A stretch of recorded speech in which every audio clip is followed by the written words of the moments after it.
গাজা উপত্যকায় ইসরায়েলের চালানো সামরিক অভিযানের ১,০০০ দিন পূর্ণ হয়েছে।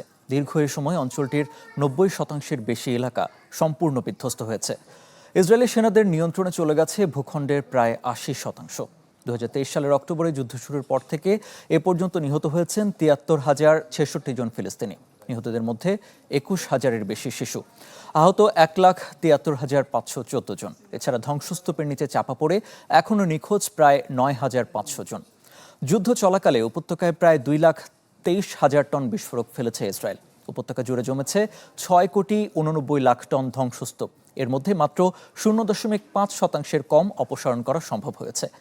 বিশাল এই ধ্বংসস্তূপ পরিষ্কার করতে সময় লাগতে পারে ১৪০ বছরের বেশি সময়।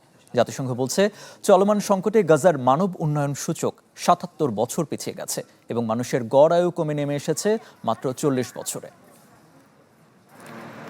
নগদ নিয়ে এলো হার না মানা হার অফার।